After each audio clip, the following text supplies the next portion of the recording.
ప్రార్థన చేసుకుందాం. పూజనీయుడా, పరిశుద్ధుడా, మహాగణుడా, మహోన్నతుడా యేసయ్య, మీ ఘనమైన నామానికి స్తుతులు, స్తోత్రాలు, వందనాలు చెల్లించుకుంటున్నాం. దేవా, మీరు గొప్ప దేవుడిగా ఉంటున్నందుకు మీ స్తోత్రాలు. నిన్న నేడు ఏకరీతిగా ఉంటున్నందుకు మీకు వందనాలు. మారని మార్పు లేని దేవుడిగా మీరు ఉంటున్నందుకు మీ స్తోత్రాలు చెల్లించుకుంటున్నాం. దేవా, మరి శాశ్వతమైన ప్రేమతో దేవా మమ్మల్ని ప్రేమిస్తున్న గొప్ప దేవా మీ స్తోత్రాలు చెల్లించుకుంటున్నాం. విడువక మా ఎడల కృప చూపుతున్నందుకు మీ స్తోత్రాలు చెల్లించుకుంటున్నాను. ఆయన దేవా, మరి తండ్రి, మీ ప్రేమ కొరకు, మీ కాపుదల కొరకు, మీ భద్రత కొరకు మీకు స్తోత్రాలు చెల్లించుకుంటున్నాం. మరొకసారి మీ పాదముల ఎందుకు మేము ఈ రీతిగా రావడానికి మాకు ఇచ్చినటువంటి ఈ ఆధిక్యత కొరకు స్తోత్రాలు. దేవా, మరి తండ్రి నాయన, మేము పాడుకునే పాటని మా కొరకు మీరు ఆశీర్వదించమని ప్రార్థన చేస్తున్నాం. మీ వైపు చూస్తూ దేవా నాయన మిమ్మల్ని స్తుతించడానికి మాకు సహాయం చేయండి. దేవాన్ని విషయాల్లో మీరు తోడైందండి. దేవా, 91వ కీర్తన మేము చదువుకుంటూ ఉండగా దేవా, మరి తండ్రి నాయన, మీ వాక్యంలో ఉండేటువంటి శక్తిని దేవా మేము ఎంతగానో పొందుకోవడానికి సహాయం చేయమని ప్రార్థన చేస్తున్నాం. సమస్త విషయాల్లో మీరు సహాయం చేయమని ప్రార్థన చేస్తున్నాం. కృప చూపించండి నాయన. దేవా, మరి తండ్రి నాయన, ఈ దినం కూడా మీ యొక్క సన్నిధి మీరు మాకు తోడుగా ఉంచి చక్కగా ప్రభావ మరి తండ్రి నాయన ఈ యొక్క ప్రార్థన సమయం అంతటిని కూడా మా కొరకు దీవించమని మీకే స్తుతులు, స్తోత్రాలు, వందనాలు చేయించుకుంటూ యేసుక్రీస్తు వారి పరిశుద్ధమైన నామములో స్తుతించి ప్రార్థన చేసి అడిగి వేడుకుంటున్నాం పరలోక తండ్రి. ఆమేన్, ఆమేన్. భక్తులారా స్మరించెదము ప్రభు చేసిన మేలులన్నిటినీ. భక్తులారా స్మరించెదము ప్రభు చేసిన మేలులన్నిటినీ. అడిగి ఊహించు వాటి కన్నా మరి అడిగి ఊహించు వాటి కన్నా మరి సర్వము చక్కగా చేసే, సర్వము చక్కగా చేసే. భక్తులారా స్మరించెదము ప్రభు చేసిన మేలులన్నిటినీ. భక్తులారా స్మరించెదము ప్రభు చేసిన మేలులన్నిటినీ. శ్రీ యేసే మన శిరసయ్యుండి మహాబలశూరుండు. శ్రీ యేసే మన శిరసయ్యుండి మహాబలశూరుండు. సర్వము నిచ్చెను తన హస్తముతో, సర్వము నిచ్చెను తన హస్తముతో. ఎంతో దయగలవాడు, ఎంతో దయగలవాడు. భక్తులారా స్మరించెదము ప్రభు చేసిన మేలులన్నిటినీ. భక్తులారా స్మరించెదము ప్రభు చేసిన మేలులన్నిటినీ. గాలి తుఫానులను గద్దించి బాధలను తొలగించే, గాలి తుఫానులను గద్దించి బాధలను తొలగించే. శ్రమలలో మనకు తోడైయుండి, శ్రమలలో మనకు తోడైయుండి బయలుపరచె తన జయమున్, బయలుపరచె తన జయమున్. భక్తులారా స్మరించెదము ప్రభు చేసిన మేలులన్నిటినీ. భక్తులారా స్మరించెదము ప్రభు చేసిన మేలులన్నిటినీ. 91వ కీర్తన ప్రతిదినం చదువుకునే ప్రకారమే వాక్యం తర్వాత వాక్యం చదువుకుందాం. మహోన్నతిని చాటున నివసించువాడే సర్వశక్తిని నీడను విశ్రమించువాడు.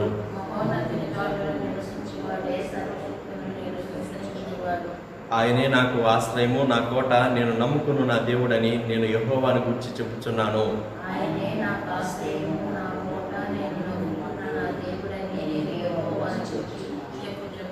వేటకాని ఊరిలో నుండి ఆయన నిన్ను విడిపించును, నాశనకరమైన తెగులు రాకుండా నిన్ను రక్షించును.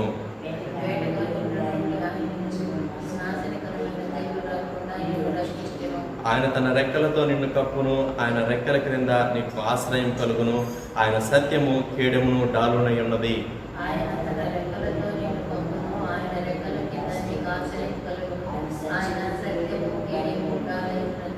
రాత్రి వేళ కలుగు భయమునకైనను, పగటి వేళ ఎగురు బాణమునకైనను, చీకటిలో సంచరించు తెగులునకైనను, మధ్యాహ్నమందు పాడు చేయి రోగమునకైనను నీవు భయపడుకుందువు.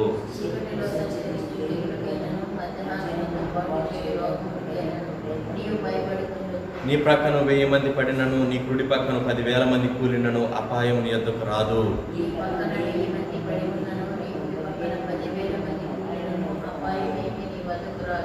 నీవు కనులారా చూచుచుండగా భక్తిహీనులకు ప్రతిఫలం కలుగును. యెహోవా నీవే నా ఆశ్రయము అని నీవు మహోన్నతుడైన దేవుని నీకు నివాస స్థలముగా చేసుకుని ఉన్నావు.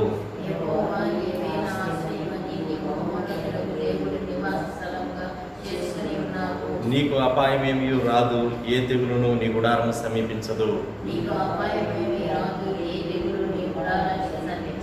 నీ మార్గములన్నిటిలో నిన్ను కాపాడుటకు ఆయన నిన్ను గూర్చి తన దూతలకు ఆజ్ఞాపించును.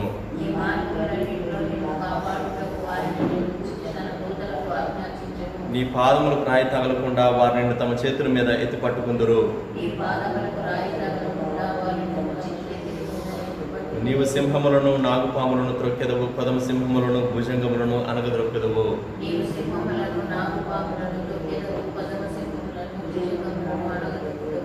అతడు నన్ను ప్రేమించుచున్నాడు గనుక నేను అతని తప్పించదను, అతడు నా నామం ఎరిగిన వాడు గనుక నేను అతని గణపరచదను.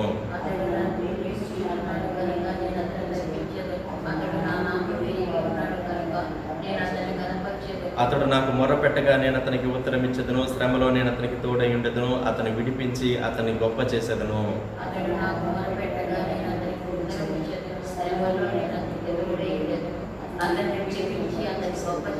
దీర్ఘాయువు చేత అతనిని తృప్తిపరచెదను, నా రక్షణ అతనికి చూపించెదను.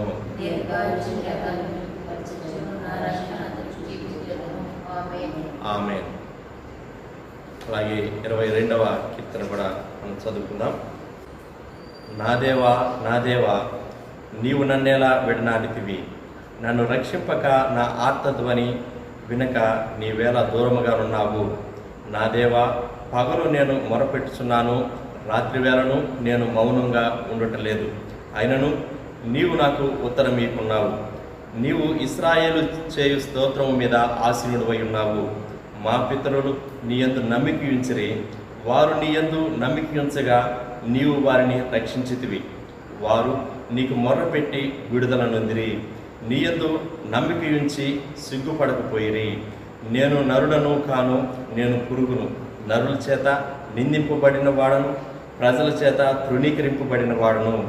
నన్ను చూచు వారందరూ పెదవులు విరిచి తల ఆడించుచు నన్ను అపహసించుచున్నారు. యెహోవా మీద నీ భారము మోపుము, ఆయన వారిని విడిపించునేమో. వాడు ఆయనకు ఇష్టుడు కదా, ఆయన వారిని తప్పించునేమో అందురు. గర్భము నుండి నన్ను తీసిన వాడవు నీవే కదా. నేను నా తల్లి యొద్ద స్తన్యపానములు చేయుచుండగా నీవే కదా నాకు నమ్మిక పుట్టించిదివి. గర్భవాసినైనది మొదలుకొని నాకు ఆధారము నీవే. నా తల్లి నన్ను కనినది మొదలుకొని నా దేవుడవు నీవే. శ్రమ వచ్చి ఉన్నది, సహాయము చేయి వాడెవడనూ లేడు. నాకు దూరముగా నుండకము, వృషభములు అనేకములు నన్ను చుట్టుకొని ఉన్నవి. బాషాను దేశపు బలమైన వృషభములు నన్ను ఆవరించి ఉన్నవి. చీల్చుచును గర్జించుచును సింహము వలె వారు నోళ్లు తెరుచుచున్నారు. నేను నీళ్ల వలె పారబోయబడి ఉన్నాను. నా ఎముకలన్నీ స్థానము తప్పి ఉన్నవి. నా హృదయము నా అంతరంగమందు మైనము వలె కరిగి ఉన్నది. నా బలము ఎండిపోయి చిల్ల పెంకు వలె ఆయను. నా నాలుక నా దవడను అంటుకొని ఉన్నది. నీవు నన్ను ప్రేతల భూమిలో పడవేసి ఉన్నావు. కుక్కలు నన్ను చుట్టుకొని ఉన్నవి. దుర్మార్గులు గుంపు కూడి నన్ను ఆవరించి ఉన్నారు. వారు నా చేతులను నా పాదములను పొడిచి ఉన్నారు. నా ఎముకలన్నీ నేను లెక్కింపగలను. వారు నిదానించుచు నన్ను తేరి చూచుచున్నారు. నా వస్త్రములు వారు చింపుకొనిచున్నారు. నా అంగీ కొరకు చీట్లు వేయుచున్నారు. యెహోవా, దూరంగా నుండకము. నా బలమా, త్వరపడి నాకు సహాయము చేయుము. ఖడ్గము నుండి నా ప్రాణమును, కుక్కల బలము నుండి నా ప్రాణమును తప్పింపుము. సింహపు నోట నుండి నన్ను రక్షించుము. గురుపోతుల కొమ్ములలో నుండి నన్ను రక్షించి నాకు ఉత్తరమిచ్చి ఉన్నావు. నీ నామమును నా సహోదరులకు ప్రచురము చేసేదను. సమాజ మధ్యమున నిన్ను స్తుతించేదను. దేవుడు మన కొరకు వాక్యాన్ని దీవించుగాక. ఆమేన్. దేవుని వాక్యం ఉందా పిల్లరా? అమ్మగారు వచ్చి మనకు దేవుని వాక్యాన్ని అందిస్తారు. ప్రార్థన చేసుకుందాం. గురించిన మరొక నూతన దినం కొరకు స్తోత్రాలు. మరొక మమ్మల్ని కీర్తన గ్రంథం వద్దకు నడిపించినందుకు స్తోత్రాలు. ఎందరికో లేని నెమ్మది, ప్రశాంతత నాయన వేగునే నీ ముఖ దర్శనము, నీ వాక్య దర్శనము, నీ ఆత్మదర్శనం చేసుకునే భాగ్యం నాకు మాకు అనుగ్రహిస్తున్నందుకు మీకు స్తోత్రములు చెల్లించుకుంటున్నాం ప్రభా. ఆశగల ప్రాణాన్ని తృప్తిపరుస్తానన్నారు, ఆకలి కొన్ని వారిని మేలుతో నింపుతానన్నారు ప్రభా. మీకు స్తోత్రాలు నాయన. ఆశతో నీ సందులో మేము చేరి ఉండగా మా ప్రభా, మా తండ్రి మీ వాక్యపు ఆహారమును మాకు మా తండ్రి నాయన సమృద్ధిగా అనుగ్రహించి మా ఆత్మలను పోషించమని, మమ్మలను బలపరచమని, మా తండ్రి మీ దీవెన మాకు సమృద్ధిగా కలుగు చేయమని యేసు నామంలోనే ప్రార్థిస్తున్నాం తండ్రి. ఆమేన్. కీర్తనల గ్రంథంలో సగం, కనీసం లేక సగానికి తక్కువ లేకుండా దావీదు చేత వ్రాయబడ్డాయి 70 లేక 75 మధ్య. ఈ కీర్తనల్లో కూడా మళ్ళీ కొన్ని కీర్తనలను మెస్సియానిక్ సామ్స్ అని, పెనిటెన్షియల్ సామ్స్ అని కూడా ప్రత్యేకించబడ్డాయి. అంటే మెస్సియాను గుర్చిన ప్రవచనాలతో కూడిన కీర్తనలు.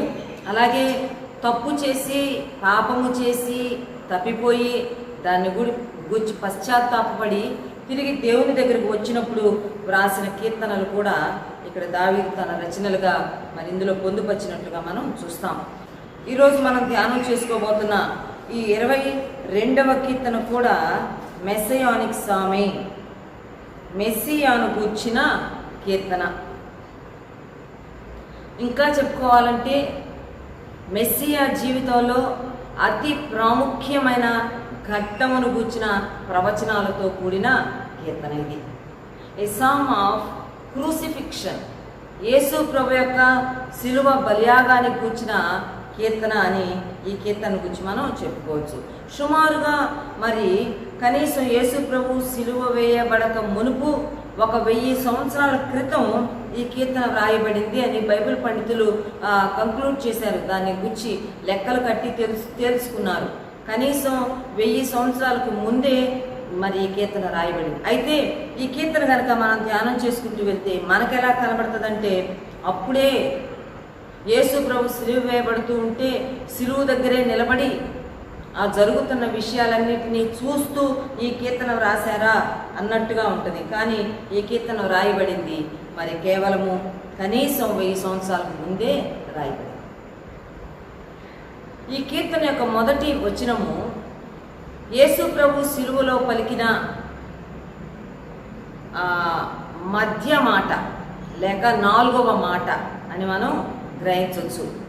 నా దేవా, నా దేవా, నీవు నన్నేలా విడనాడితివి. ప్రభు శిలువ మీద పలికినట్లకు చాలా ఆధారాలు ఉన్నాయి కీర్తనలలో నుంచి. ఈ 4వ మాటకు దావీదు దానినే ఒక ప్రారంభ వచనంగా పెట్టి తాను ఒక కీర్తన వ్రాసినట్లుగా మనం చూస్తాం. ఈ అధ్యాయాన్ని మనం మొదటి వచనం నుంచి 21 వచనాల వరకు కనుక ఈ కీర్తన మనం ధ్యానం చేసుకుంటూ వెళ్తే యేసు ప్రభు యొక్క శిలువ దృశ్యాలు మనకి చాలా తేటగా స్పష్టంగా కనబడతాయి. ఇంకో మాటలో చెప్పాలంటే యేసు ప్రభు యొక్క గ్రేట్ సఫరింగ్, భయంకరమైన మరి ఎక్కువైన శ్రమను కూర్చిన వర్ణన, వివరణ ఈ కీర్తనలో ఇవ్వబడింది. అదే సమయంలో ఇదే కీర్తన మరి 21వ వచనంలో వచ్చేటప్పటికి ఆ గ్రేట్ సఫరింగ్ తనను ఎలాగో గ్రేట్ జాయ్లోకి తీసుకెళ్ళిందో కూడా మనం చూస్తాం అన్నమాట. యేసు ప్రభు శిలువలో గొప్పగా శ్రమపడి ఆఖరికి ఆయన సంపాదించుకున్నది ఏంటంటే గొప్ప సంతోషం. నశించిపోయే ఆత్మలను తాను రక్షించుకోగలిగాడు. శత్రు యొక్క చేతుల్లో నుంచి విడిపించుకోవడానికి అవసరమైన ఒక ప్రణాళిక సంపూర్తి చేయబడింది కనుక ఈ అధ్యాయం మొదటి వచనంలో చాలా గ్రేట్ సఫరింగ్లో తాను ఈ కీర్తన మొదలు పెడితే ఒక గ్రేట్ జాయ్తో 21వ వచనం ముగించినట్లుగా మనం చూస్తాం. ఒక పెద్ద ఆక్రందనతో ఈ వచనం ప్రారంభమైంది. యేసు ప్రభు ముళ్ళ కిరీటం పెట్టుకున్నప్పుడు కలిగిన నొప్పి కన్నా 3 మేకులు కొట్టి సిలువకు అంటగొట్టబడుతున్న సమయంలో కన్నా లేకపోతే చుట్టూరా మనుషులు చేరి ఆయన అపహసించినప్పుడు, హేళన చేసినప్పుడు, ద్వేషించినప్పుడు కలిగిన నొప్పి కన్నా, బాధ కన్నా పరిశుద్ధుడైన తండ్రి సిలువలో తన చేయి వదిలిపెట్టినప్పుడు తాను అంత టెరిబుల్ పెయిన్, గ్రేట్ సఫరింగ్ తాను అనుభవించి తాను ఈ మాట రాసినట్టుగా మనం చూస్తాం. ముళ్ళ కిరీటం పెడుతున్నప్పుడు ఆయన గావు కేకలు వేసినట్టు లేదు. మేకులతో సిలువు కంటగొడుతున్నప్పుడు, చుట్టూరా పక్కన వాళ్ళు చేస్తున్నప్పుడు, లేక కొరడాలతో కొడుతున్నప్పుడు ఆయన ఆక్రందనలు చేసినట్టు లేదు. కానీ తన తండ్రి తన చేయి విడిచిపెట్టినప్పుడు తాను నా దేవా, నా దేవా నీవు నన్నేల విడనాడితివి అని తాను ఒక గొప్ప ఆక్రందన చేసినట్టుగా మనం చూస్తాం. ఈ 4వ మాటతోటి, సిలువలో పలికిన 4వ మాటతో ఈ కీర్తన ప్రారంభమైంది. సువార్తలలో 4 సువార్తలలో యేసు ప్రభు పలికిన 7 మాటలు కనబడతాయి. అయితే 7 మాటల్లో ఒక్క మాట మాత్రమే 2 సార్లు రాయబడింది. అదే మాట అంటే 4వ మాట. దీన్ని కూడా కలుపుకుంటే 3 సార్లు రాయబడినట్లు సిలువలో ప్రభు పలికిన 4వ మాట. ఇంకా క్లియర్గా చెప్పుకోవాలంటే లూకా ఒక 3 మాటల మీద మాట్లాడాడు, యోహాను ఒక 3 మాటల గురించి మాట్లాడాడు. దాని గురించిన వివరాలు మనకి ఇచ్చాడు. ఒక్క సువార్థికుడైన మత్తయి, మార్కు ఇద్దరూ కలిసి ఈ ఒక్క మాటను గురించే మాట్లాడారు. ఎంత ప్రాముఖ్యమైన మాట దీన్ని బట్టి మనం అర్థం చేసుకోవచ్చు. ఈ అధ్యాయంలో ప్రభు పొందిన 21వ వచనం లోపు ఈ కీర్తనలో ప్రభు పొందిన అనేకమైన శ్రమలను గురించి వివరించబడుతూ వచ్చినాయి. అవన్నీ మనం గబగబా చూసుకుంటూ వెళ్తాం. అయితే వాటన్నిటిలో హైలైట్ చేయబడిన బహుగా తనను బాధించిన అంశంతో ఈ కీర్తన ప్రారంభించాడు. ఏమిటి ఆ కీర్తన అంటే తండ్రి తనను విడిచిపెట్టాడు. ఎందుకు తండ్రి తనను విడిచిపెట్టాడు అని కనుక మనం ఆలోచన చేస్తే కేవలము మంటి నరులమైన మనందరి పాపాన్ని ఆయన మీద మోపబడినందుకు, మనందరి కోసము ఆయన పాపమైపోయినందుకు, హి బికేమ్ సిన్. ఆయన సిన్నర్ అవల పాపి అయిపోలేదండి. మనం గమనిస్తే పాపము చేస్తే పాపి అవుతాడు. యేసు ప్రభు పాపము చేయలేదు. అందుకో నాలో పాపం ఉన్నదని మీలో ఎవరు స్థాపింపగలరని అడిగారు. ఎవరు స్థాపించలేకపోయారు ఈ రోజు కూడా. అయితే ఆయన నీ కోసం, నా కోసం పాపముగా చేయబడ్డాడు. ఎలా చెప్పగలం మనం?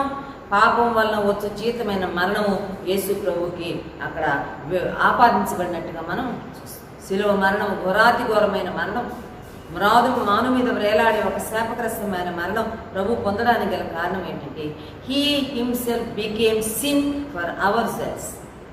మనందరి కోసము మనము చేసిన పాపాలకు ఆయన ఒక ప్రతిరూపంగా మారిపోయాడు. యేసు ప్రభు ప్రేమకు ప్రతిరూపం, నీతికి ప్రతిరూపం. ఇలా చెప్పుకుంటా వెళ్తే మహిమా స్వరూపి ఆయన, ఎంతో గొప్ప ప్రతిరూపమైన ప్రభు నీ కోసం, నా కోసం పాపానికి ప్రతిరూపమైపోయాడు. He became a substitute for sin. పాపం ప్లేస్లో ఆయన ఉండిపోయాడు. పాపానికి రావాల్సిన శిక్ష విధించబడింది. అందుకే పాపముగా మోపబడిన, పాపము ఆపాదించబడిన తన సొంత కుమారుణ్ణి తండ్రి అయిన దేవుడు వదిలిపెట్టేశాడు ఫర్ సమ్ టైం. చాలా ఘోరమైన విషయం ఇది. తండ్రి కొడుకుల మధ్య ఎడబాటు రావడానికి గల కారణం నీవు నేనే. తండ్రి కొడుకులు చేయి వదిలిపెట్టి కొంత దూరం తండ్రి మౌనమైపోవడానికి గల కారణం నీవు నేను విచ్చలవిడిగా భయము లేకుండా నా ఇష్టం, నా కోరిక, నా శరీరం, నా జీవితం అని చేసిన పాపాలు తండ్రి కుమారుల మధ్య ఎడబాటును తీసుకొని వచ్చింది. తండ్రి నుంచి ఎడబాటును అనుభవించిన కుమారుడైన యేసుక్రీస్తు నీకు దేవుడికి, నాకు దేవునికి మధ్య ఏర్పడిన ఎడబాటును తీసివేయడానికి హీ బికేమ్ ద మీడియేటర్. తిరిగి ఆయనే మధ్యవర్తి అయిపోయాడు. తండ్రితో మనల్ని సమాధానపరచడానికి ఆయన మధ్యవర్తి అయినందుకు ఆయనకు వచ్చింది ఏంటి అంటే దేవుని చేత, తండ్రి చేత తాను విడవబడ్డాడు, ఎడబాయబడ్డాడు. చాలా భయంకరమైన విషయం. దీన్ని మనం చాలా గుర్తుపెట్టుకోవాల్సిన వారంగా ఉన్నాం. మనమే, నువ్వే, నేనే తండ్రి అయిన దేవుడి నుంచి కుమారుడైన యేసుక్రీస్తును ఫర్ సమ్ టైం దూరం చేశాం. యోహాను సువార్త 17వ అధ్యాయంలో యేసు ప్రభు తన శిష్యుని దగ్గర పెట్టుకుని చేసిన ప్రార్థనలో అంటాడు ఒక మాట, తండ్రి అసలు నీవు నేను ఎలా ఏకమై ఉన్నామో అలాగే వీరు కూడా ఏకమై ఉండాలని ప్రార్థన చేస్తున్నా. నీవు నేను ఎలాగ ఏకమై ఉన్నానో వీరు మనతో అలాగ ఏకమై ఉండాలని ప్రార్థన చేస్తున్నా. ప్రభు తండ్రి కుమారుని యొక్క ఏకత్వం అసమానమైనది. It was unique. అటువంటి ఏకత్వము మన కోసం ఎడబాటుగా మారిపోయింది. ఈ కీర్తన ఆ మాటతో ప్రారంభమైంది. మొదటి వచనం, నన్ను రక్షింపక నా ఆత్మధ్వని వినక నీవేళ దూరముగా ఉన్నావు. తండ్రి అయిన దేవుడు కుమారుడైన యేసుక్రీస్తుకు దూరంగా వెళ్ళిపోయాడు. ఈ మాట 3 సార్లు రాశాడండి ఈ కీర్తనలో. చూడండి, మొదటి వచనంలో నీవేళ దూరముగా ఉన్నావు, 11వ వచనంలో శ్రమ వచ్చి ఉన్నది, సహాయం చేయవాడు ఎవడనూ లేడు, నాకు దూరముగా ఉండకుము. 10వ వచనంలో యెహోవా దూరముగా ఉండకుము, నా బలమా త్వరపడి నాకు సహాయము. Don't be far away. నా నుంచి దూరంగా వెళ్ళిపోవద్దు. అయ్యా నువ్వు నాకు దూరంగా వెళ్ళిపోతుంటే నేను తట్టుకోలేకపోతున్నాను. నన్ను రక్షింపగా నా ఆత్మధ్వని వినక నీవేళ దూరముగా ఉన్నావు అని చెప్పి తండ్రి తనకు దూరంగా అయిపోతే తాను ఎంతో వేదన పడుతున్నట్టుగా మనం చూస్తాం. ఇక్కడ చిన్న ప్రశ్న వేసుకుందాం. మనం చేసే పొరపాట్లు, మనం చేసే బుద్ధిహీనమైన పనులు బట్టి చాలాసార్లు మన జీవితంలో ప్రభు మనకు దూరంగా వెళ్ళిపోయినట్టు, లేక ఆయన మన దగ్గర లేనట్టు, ఆయన మనతో ఉండనట్టు, ఆయన ఆత్మ మనలో నుంచి దూరంగా వెళ్ళిపోయినట్టు చాలాసార్లు వి నీడ్ టు రియలైజ్, అనిపిస్తుంటాం, గుర్తిస్తుంటాం, ఫీల్ అవుతుంటాం. ఏదో వెళ్ళిపోయింది నాలోంచి, మిస్ అయిపోయాను, దేవుని ఆత్మ నాలో లేదు, దేవుడు నాకు దూరంగా వెళ్ళిపోయినట్టున్నాడు, దేవుడు నా విషయంలో సైలెంట్ అయిపోయినట్టున్నాడు అని అనిపించినప్పుడు కుమారుడైన యేసుక్రీస్తులాగా ఇటువంటి ఆక్రందన మనం చేస్తున్నామా? ఒక పెద్ద ఆక్రందన, ఏ బిగ్ క్రై, అయ్యా నాకు దూరముగా ఎందుకున్నావు, నాకు దూరముగా ఉండొద్దు, దూరముగా ఉండక నాకు సహాయం చేయమని మనం ప్రార్థన చేసుకుని తిరిగి ప్రభు యొక్క అన్యోన్యమైన సహవాసాన్ని మనం అనుభవించవలసిన వారంగా ఉన్నాం. ఈ 2వ వచనంలో అంటాడు, నా దేవ పగలు నేను మొరపెట్టుచున్నా, రాత్రి వేళ నేను మౌనముగా ఉండట్లేదు. ప్రభు యొక్క ప్రార్థనా జీవితాన్ని గురించి ఇక్కడ రాయబడింది. ఈ కీర్తనలో అపోస్తల కార్యగ్రంథము 2వ అధ్యాయం 30వ వచనం ప్రకారం ప్రవక్త అయ్యున్న దావీదు ఈ అధ్యాయం అంతట్లో కొన్నిసార్లు తన సిచ్యుయేషన్స్ గురించి మాట్లాడుతున్నాడు, కొన్నిసార్లు ఆత్మవశుడై 1000 సంవత్సరాల తర్వాత జరగబోతున్న శిలువ యాగములో భాగముగా అవునయ్యున్న యేసు ప్రభు యొక్క మాటలను కూడా తాను ఎక్స్ప్రెస్ చేస్తా వచ్చాడు. అంటున్నాడు ఇక్కడ ప్రభు యొక్క ప్రార్థనా జీవితాన్ని గురించి రాయబడింది. పగల మొరపెడుతున్నా, రాత్రి వేళ కూడా నేను మౌనంగా ఉండదు. యేసు ప్రభు రాత్రి వేళ మౌనంగా లేడు. చాలా రిఫరెన్సెస్ ఉన్నాయి మనం ధ్యానం చేయాలంటే. పగలంతా ఆయన దేవాలయంలో ఉండి వారికి అనేకమైన సంగతులు బోధిస్తున్నాడు, లేకపోతే కొండల మీదకి వెళ్ళి సముద్ర తీరాన్ని వెళ్ళంటే రాత్రి వేళ అందరూ రిలాక్స్ అయిపోతున్నారు, ఎవరెవరు వాళ్ళ ఇళ్ళకి వెళ్ళిపోయారంట. యేసు ప్రభు మాత్రం కొండల మీదకి వెళ్ళి ఆయన మౌనముగా ఉండక ఆయన ప్రార్థన చేస్తూ వచ్చాడు. 3-4 వచనాల్లో అంటున్నాడు, నీవు ఇశ్రాయేలు చేయి స్తోత్రముల మీద ఆసీనుడివై ఉన్నావు. దేవా నువ్వు నన్ను వదిలిపెట్టినా, నీవు నాకు దూరంగా ఉన్నా, నేను మాత్రం నిన్ను గుర్తిస్తున్న విషయం ఏంటంటే you are on the throne. నీవు సింహాసనం మీద ఉన్నావు. నీ అనుమతి లేకుండా నా జీవితంలో ఏమీ జరగలేదని చెప్పి ఆ దావీదు కూడా చెప్తున్నాడు ఆత్మవిశ్వాసం. కుమారుడైన యేసు ప్రభు యొక్క స్వరముగా నీవు ఇశ్రాయేలు చేయి స్తోత్రం మీద నీవు ఆసీనుడివై ఉన్నావు. You are on the throne. తర్వాత తన పితరుల గురించి ఇక్కడ తిరిగి దావీదు మాట్లాడుతున్నాడు. మా పితరులు నీ యందు నమ్మిక ఉంచిరి, వారు నీ యందు నమ్మిక ఉంచగా నీవు వారిని రక్షించావు. వారు నీకు మొరపెట్టి విడుదల పొందిరి, నీ యందు నమ్మిక ఉంచి సిగ్గుపడక. నా పితరుల విషయంలో నువ్వు చాలా సహాయం చేశావు దేవా. వారి కష్టాల్లో మొరపెడతా వచ్చారు, నీ మీద నమ్మిక ఉంచినప్పుడు వాళ్ళని రక్షించావు, వారికి విడుదల ఇచ్చావు. నీ యందు నమ్మిక ఉంచినందుకు వారిని నీవు సిగ్గుపడనివ్వలేదు అని చెప్పి ప్రార్థన ఆలకించే దేవుడని తాను జ్ఞాపకం చేసుకుంటున్నాడు. మొరపెట్టు వారికి తాను సహాయంగా ఉండే దేవుడని జ్ఞాపకం చేసుకుంటున్నాడు. దావీదు గుర్తు చేసుకుంటున్నాడు, యేసు ప్రభు కూడా గుర్తు చేసుకుంటున్నాడు. పితరులు మొరపెడితే ఆలకించావు, కానీ ఈరోజు శిలువ మీద వ్రేలాడుతూ నేను మొరపెడితే నీవు నా మొర ఆలకించలేదు. దానికి కారణం నీవు నేనే. ఈ మాట మరలా ఈ అధ్యాయంలో మనకు కనబడుతుంది. 24వ వచనంలో కూడా ఉంటుంది, వాడు ఆయనకు మొరపెట్టగా ఆయన ఆలకించెను. యేసు ప్రభు మొర శిలువలో తండ్రి వినలేదు కాబట్టి మన మొర కూడా ఆయన వినడు. కొడుకు ప్రార్థనే వినకపోతే మన ప్రార్థన ఎందుకు వింటాడు? కనుక మనం ఆయన ఆశ్రయించడం వేరు వేస్ట్, లేక ఆయనకు ప్రార్థన చేయడం వ్యర్థం అని అనుకోవాల్సిన అవసరం లేదు. ఆయన మొర ఆలకించండి నీ కోసం, నిన్ను బట్టి నన్ను బట్టి ఈరోజు నా మొర ఆలకించి ఆయన మనకు సహాయం చేసే దేవుడు. అందుకే దట్స్ వై వీఆర్ ప్రేయింగ్. అందుకే ఈ ప్రార్థనా దినాలు, అందుకే ఈ ప్రార్థనా సమయాలు, ప్రాతకాల ప్రార్థనలు మానక ఎందుకు వాటిని కొనసాగిస్తున్నామంటే మొరపెట్టు ఉన్నప్పుడు సహాయం చేసే దేవుడు, విడుదలిచ్చే దేవుడు, ఆలకించే దేవుడు. కనుక మనం దేవుని సన్నిధిలో ప్రార్థన చేస్తూ వచ్చాం. ఈ 6వ వచనంలో 7వ వచనంలో ఇక యేసు ప్రభు యొక్క శిలువ శ్రమల్లో ప్రభు ఏ రకంగా ఐసోలేట్ చేయబడుతూ, బాధపడుతూ, తగ్గించబడుతూ వచ్చాడో అవన్నీ కూడా ప్రభు మాట్లాడుతున్నాడు. నేను నరులను కాను, నేను పురుగును, నేను నరుల చేత నిందింపబడిన వాడను, ప్రజల చేత తృణీకరింపబడిన. దేవుడు నరుడై ఆఖరికి ఒక పురుగులాగా నరుల చేత నలిపివేయబడ్డాడు. ఒకసారి ఆలోచించి ఫిలిప్పీ పత్రిక 2వ అధ్యాయం 5వ వచనం నుంచి 11వ వచనం వరకు అదే రాయబడింది. ఆయన దేవుని స్వరూపం కలిగిన వాడై ఉండి దేవునితో సమానముగా ఉండుట విడిచిపెట్టకూడని భాగ్యం అని ఎంచుకొనలేదు, కానీ మనుషులు పోలికగా పుట్టి దాసు స్వరూపం ధరించుకొని తనను తాను రిక్తునిగా చేసుకుని శిలువ మరణం పొందినంతగా తను తాను తగ్గించుకుంటూ ఇక్కడ అంటున్నాడు, అయ్యా I'm not a man, not a human being. నన్ను అసలు ఒక మనిషిలా కూడా వీళ్ళు కన్సిడర్ చేయలేదు. దేవుడు మనిషి అయి వస్తే కనీసం మనిషిలాగా గుర్తుపట్టక ఒక పురుగును నలిపేసినట్టు యేసు ప్రభుని నలిపి. అందుకే అంటున్నాడు, నేను నరుడను కాను, నేను పురుగును. అంతేకాదు నరుల చేత నిందింపబడిన వాడును, ప్రజల చేత తృణీకరింపబడిన.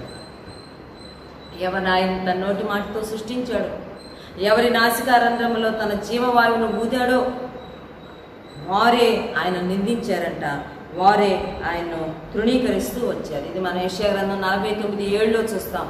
యెషయా గ్రంథం 53వ వచనం అధ్యాయంలో కూడా మనం చూస్తాం. ఆయన తృణీకరింపబడిన వాడును, వ్యసనాక్రాంతుడుగాను, వ్యాధిని అనుభవించిన వాడుగాను, మనుషులు చూడనొల్లని వాడుగాను ఆయన ప్రజలు చూడలేకపోయారు. అంత ఘోరంగా యేసు ప్రభుని వారు చిత్రహింసలకు గురి చేశారు. 7వ వచనంలో నన్ను చూచు వారందరూ పెదవులు విరిచి తలాడించు నన్ను అపహసిస్తున్నారు.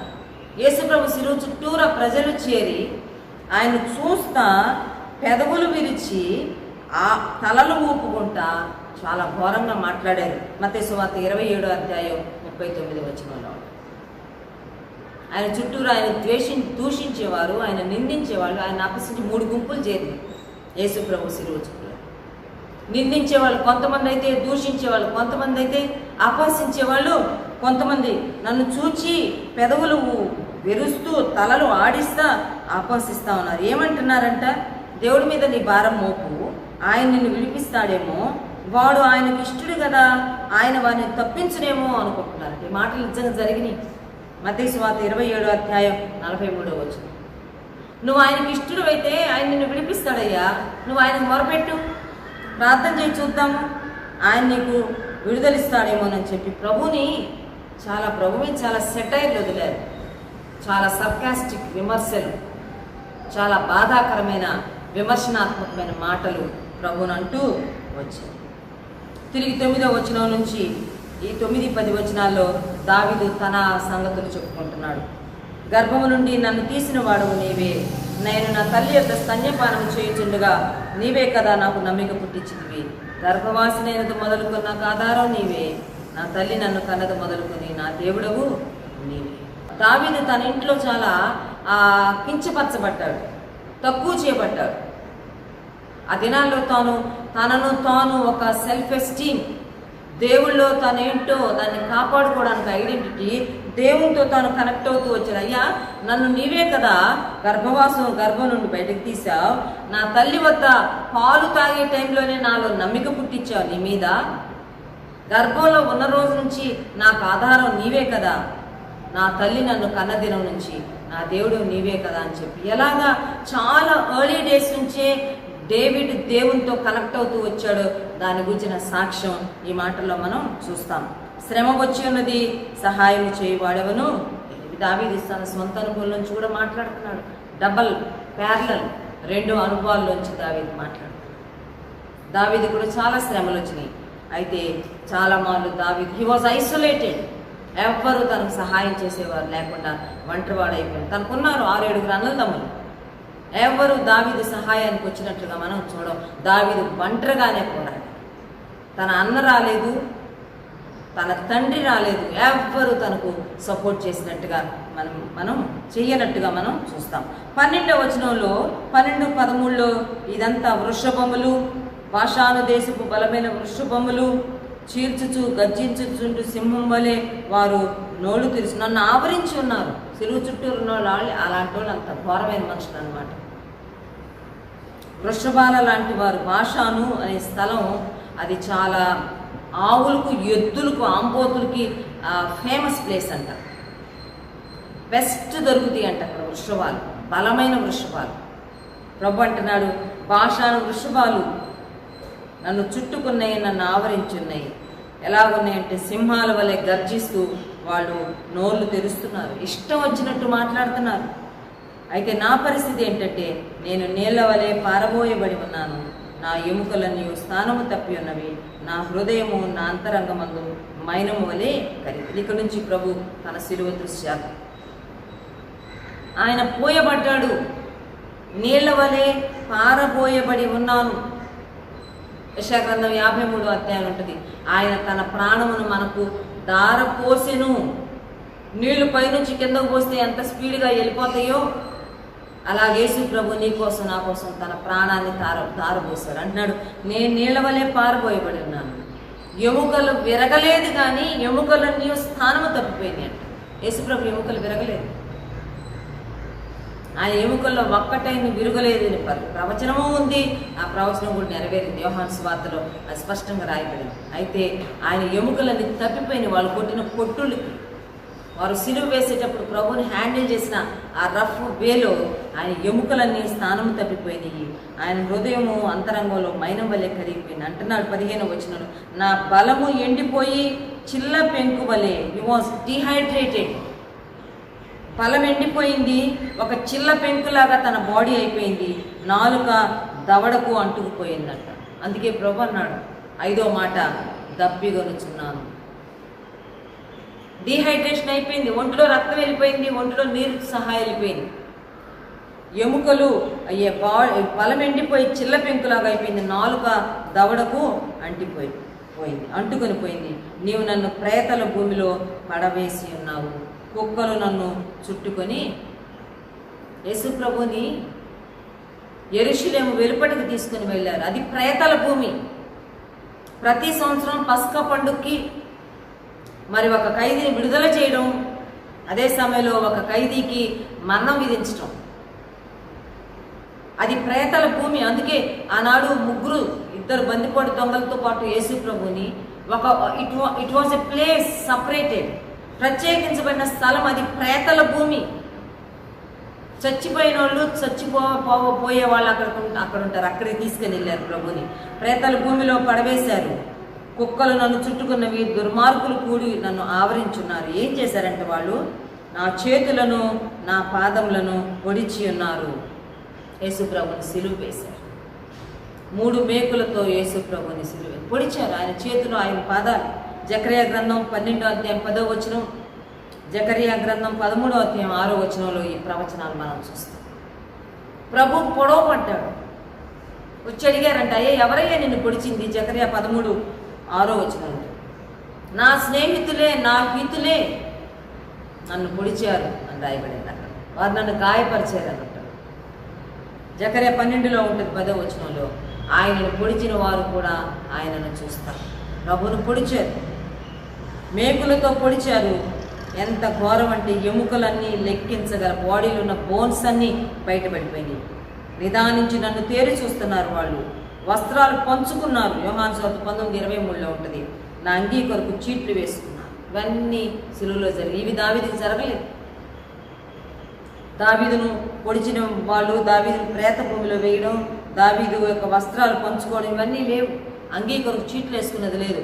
ఇవన్నీ యేసు ప్రభువుని గురించిన ప్రవచనాలు. అందుకే అంటున్నాడు 10వ వచనంలో 19లో, దూరముగా ఉండకును నా బలమ, త్వరపడి నాకు సహాయము, దూరంగా ఉండొద్దు, యు ఆర్ మై స్ట్రెంగ్త్, నా బలమా అని మాట్లాడుతున్నాడు. ఖడ్గము నుండి నా ప్రాణమును, కుక్కల బలము నుండి నా ప్రాణమును తప్పింపు, సింహముల నోట నుండి నన్ను రక్షించుము, గురుపోతుల కొమ్ముల్లో నుండి నన్ను రక్షించి నాకు ఉత్తరము ఇచ్చి ఉన్నావు.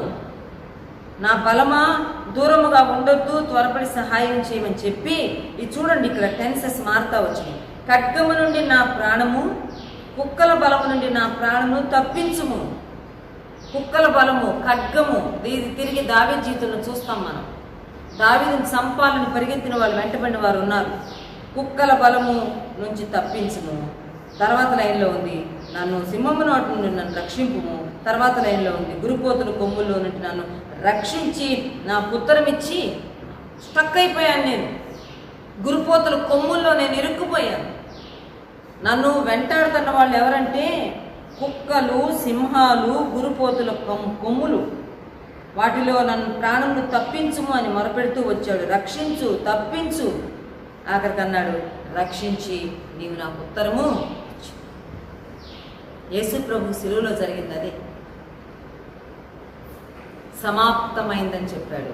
ఇట్స్ ఫినిష్డ్, అయిపోయింది ప్రభా, నేను వచ్చిన పని అయిపోయింది, నేను వచ్చిన కార్యాన్ని నేను సంపూర్ణం చేసుకున్నాను, నాకు ఉత్తరం ఇచ్చావు, ఇదిగో తండ్రి నీ చేతికి నా ఆత్మను అర్పిస్తాను. యేసు ప్రభు శిలువలో పలికిన ఆఖరు మాట చాలా సంతృప్తితో కూడిన మాట. It was a great joy for him. శిలువలో యేసు ప్రభు జీవితంలో రెండు మిళితమైనవి, a great suffering and great joy. తన జీవిత దినాల్లో ఎన్నడూ పడనంత భయంకరమైన సఫరింగ్ శిలువలోనే పడ్డాడు. అదే సమయంలో గ్రేట్ జాయ్, గొప్ప సంతోషం కూడా తనకు శిలువలోనే కలిగింది. ఎప్పుడైతే తను శిలువ యాగాన్ని, యజ్ఞాన్ని సంపూర్తి చేశాడో తండ్రికి తన ఆత్మను అప్పగించుకున్నాడు, చాలా సంతృప్తిపరంగా. అందుకే రాయబడింది ఇక్కడ, గురుపోతుల కొమ్ములలో నుండి నన్ను రక్షించి నాకు ఉత్తరం ఇచ్చి. గురుపోతుల కొమ్ములు యేసు ప్రభుని గురించి మీరు కనుక లోకాసువార్త యోహాను చదివితే శిలువ దాకా వెళ్ళనీలా యేసు ప్రభుని, వెళ్ళనివ్వకుండా చంపేయాలని చూశారు, కొమ్ముల్లో చిక్కించుకోవాలని చూశారు, కొండ మీద నుంచి కిందకు తోసేయాలని చూశారు, చాలా సమయాల్లో యేసు ప్రభుని చంపేయాలని చూశారు. కానీ యేసు ప్రభు ఎక్కడ వారికి దొరకకుండా శిలువ వరకు వెళ్ళి శిలువ మరణము పొందినంతగా తాను తగ్గించుకొని వచ్చిన ఉద్దేశాన్ని నెరవేర్చాడు. అందుకే అంటున్నాడు, నన్ను ఈ గురుపోతుల కొమ్ముల్లో భూమి మీద నేను స్టక్ అయిపోకుండా ఆకాశానికి భూమికి మధ్య ప్రాణం పెట్టడానికి, అనేకులకు సర్వమానవాళికి రక్షణ కల్పించడానికి నాకు ఉత్తరం ఇచ్చావు, నేను వచ్చిన పనిని సంపూర్తి చేశావని చెప్పి తాను మాట్లాడుతూ ఉన్నాడు. అందుకే అంటున్నాడు 22వ వచనం, నీ నామమును నా సహోదరులకు ప్రచురపరచెదను, సమాజం మధ్యను నిన్ను స్తుతించెదను. నీ నామమును నా సహోదరులకు ప్రచురపరచెదను. యేసు ప్రభు తన శిష్యులను, మీరు నా శిష్యులు అన్నాడు, మీరు నా స్నేహితులు అన్నాడు. ఆఖరికి 19వ అధ్యాయం వచ్చినప్పటికీ అన్నాడు, యు ఆర్ మై బ్రదర్స్ అన్నాడు. చూడండి, యోహాను సువార్త 20వ అధ్యాయం 17వ వచనం. యోహాను 20:17. మగ్దలైన మరియతో ఆ ఖాళీ సమాధి వద్ద కలుసుకున్నప్పుడు ప్రభు అంటున్నాడు 20వ అధ్యాయం 17వ వచనం, ఏ స్వామితో నేను ఇంకనూ తండ్రి వద్దకు ఎక్కిపోలేదు కనుక నన్ను ముట్టుకొనవద్దు, అయితే నా సహోదరుల యొద్దకు వెళ్ళి నా తండ్రియు మీ తండ్రియు, నా దేవుడును మీ దేవుడునైన వాని యొద్దకు ఎక్కిపోవచ్చున్నాను వారితో చెప్పుము. Go to my brothers. మగ్దలైన మరియా, నా సహోదరుల యొద్దకు వెళ్ళు, వాళ్ళు నా సహోదరులు అయిపోయారు, నేను వాళ్ళని నా సహోదరులుగా కన్సిడర్ చేస్తున్నాను. ఒక పాట ఉంటుంది, యెహోవా నా తండ్రి కాదా, యేసుడునా అన్న కాడ. రోమాపత్రిక 8వ అధ్యాయంలో ఉంటుంది. అనేక సహోదరులలో ఆయన జ్యేష్ఠుడగునట్లుగా చాలామంది బ్రదర్స్లో ఆయన పెద్దవాడు అవ్వడానికి, పెద్దన్న అవ్వడానికి. చూద్దామా రోమాపత్రిక 8వ అధ్యాయం 29. ఎందుకనగా తన కుమారుడు అనేక సహోదరులలో జ్యేష్ఠుడు అగునట్లు దేవుడు ఎవరిని ముందు ఎరిగినో వారు తన కుమారునితో సారూప్యము గలవారవుటకు వారిని ముందుగా నిర్ణయించెను. అనేక సహోదరుల్లో తన కుమారుడు జ్యేష్ఠుడు కావాలి. అందుకే అంటున్నాడు, నా నామమును లేక తండ్రి నీ నామమును నా సహోదరులకు ప్రచురపరచెదను. యేసు ప్రభు తన శిష్యుడికి అప్పచెప్పాడు, తండ్రి పేరు ఇచ్చాడు. యోహాను 16లో ఇప్పటి వరకు నా పేరట తండ్రిని ఏం అడగలేదు, అడగండి. Use my name, call an to the father. నా పేరు వాడుకోండి, తండ్రికి మొరపెట్టండి. ఇదిగో ప్రభా, నీ నామాన్ని నేను వారికి ప్రచురపరుస్తున్నా, సహోదరులకు ప్రచురపరిచేదను, సమాజము మధ్యములో నిన్ను స్తుతించేదను. Great joy, great praise. దేవుని స్తుతించే స్థితిలోనికి దావీదు వెళ్ళాడు. యేసు ప్రభు కూడా దేవుని తండ్రిని స్తుతిస్తున్నాడు. ఒక గ్రేట్ సఫరింగ్ తనని గ్రేట్ జాయ్లోనికి తీసుకుని వెళ్ళి యేసు ప్రభు శిలువలో కార్యం సంపూర్తి. ఇంకా మనకి ఏం లేదు, వర్క్ లేదు, మనకి కార్యం ఏమి చేయాల్సింది ఏమి లేదు మనం. అందుకే రాయబడింది, మీరు విశ్వాసం ద్వారా కృపచేతనే రక్షించబడి ఉన్నారు, అది మీ క్రియల వల్ల కలిగింది కాదు, దేవుని వరమే. అయిపోయింది, ఇట్స్ ఫినిష్డ్. అంతా ఆయనే చేసేసాడు. అందుకే అంటున్నాడు, సమాజ మధ్యములో నేను నిన్ను స్తుతించెదను. మన చుట్టూరా ఉన్న వారి కొరకు ప్రార్థన చేద్దాం. మన కొరకు బలియాగమై ఉన్న యేసు ప్రభు మీద నుంచి మన దృష్టి అటు ఇటు మళ్లించకుండా చూద్దాం. ప్రభునే మనం లక్ష్యముగా పెట్టుకొని ముందుకు సాగి వెళ్దాం. దేవుడి మాటలను మన కొరకు దీవించునుగాక. ఆమేన్. కృపా సత్య సంపూర్ణుడా, దయగల తండ్రి, మహాపరిశుద్ధుడా, మీకే స్తుతులు స్తోత్రాలు వందనాలు చెల్లించుకుంటున్నాను ఆయన. దేవా, ఈ ఉదయకాలం దేవా మరి తండ్రి, మీ వాక్యం ద్వారా మీరు మాతో మాట్లాడిన ప్రతి మాట కొరకు మీకు స్తుతులు స్తోత్రాలు వందనాలు చెల్లించుకుంటున్నాను ఆయన.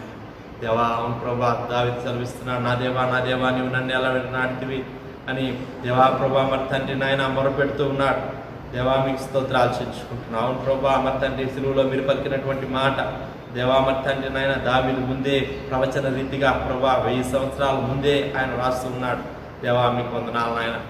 దేవా ప్రభా, అవునాయన, మేమైతే మా యొక్క దోషాన్ని బట్టే కదా ప్రభా మీకు తండ్రికి మేము ఎడబాటు కలుగు చేసాం. మా పాపము బట్టే కదా నాయన మీరు సిలువలో నలుగొట్టబడ్డారు. దేవా, మీరు జీవించినటువంటి దినాల్లో దేవా నాలో లోపం ఉందని, నాలో పాపం ఉందనని మీలో ఎవడైనా స్థాపించగలరా అని దేవా మరి తండ్రి నాయన అయా కళాఖండిగా చెప్పినటువంటి గొప్ప దేవుడవు నాయన. నీలో ఏ లోపం లేదు నాయన. అవును ప్రభా, ఈనాటికి కూడా ఎవరు కూడా మీలో ఏ లోపం కూడా చూపించలేరు. అయినా కూడా ప్రభా మరి తండ్రి మీరు నలుగొట్టబడ్డారు నాయన. మీరు సిలువలో వేలాడవేయబడ్డారు. దేవా మరి తండ్రి మా కొరకు మీ ప్రాణాన్ని అర్పించారు. దేవా మీకు వందనాలు చెల్లించుకుంటున్నాం. అవును ప్రభా, మీ చుట్టూ కూడా ప్రభా మరి తండ్రి ఆయా నిందించువారు, దేవా మరి తండ్రి అపహసించువారు, దేవా మరి తండ్రి నాయన ఎగతాళి చేసేటువంటి వారందరూ చుట్టుకొని ఉన్నారని దేవా వాక్యం నుంచి మీరు మాకు బోధించారు. మీకు వందనాలు చెల్లించుకుంటున్నాం. దేవా మరి తండ్రి మీరు మా కొరకు సిద్ధపరిచినటువంటి గొప్ప రక్షణ భూజనులందరికీ నాయన మీరే అనుగ్రహించి మనం ప్రార్థన చేస్తున్నాం. స్తోత్రాలు. సమస్త విషయాల్లో మీరే సహాయం చేయండి. ఆ ప్రభా మరి తండ్రి నాయన విత్తబడిన వాక్కు మా అందరి హృదయాల్లో మీరే నీరు కట్టి ఫలింపు చేయమని ప్రార్థన చేస్తున్నాం నాయన.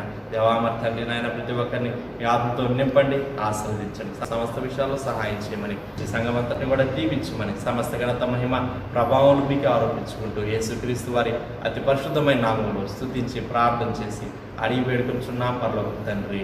ఆమేన్. మన తండ్రి అయిన దేవుని యొక్క ప్రేమ, కుమారుడైన యేసుక్రీస్తు యొక్క కృప, పరిశుద్ధాత్మ యొక్క అన్యోన్య సహవాసము, ఆశీర్వాదం సదాకాలం మనందరికీ తోడైండును గాక. ఆమేన్.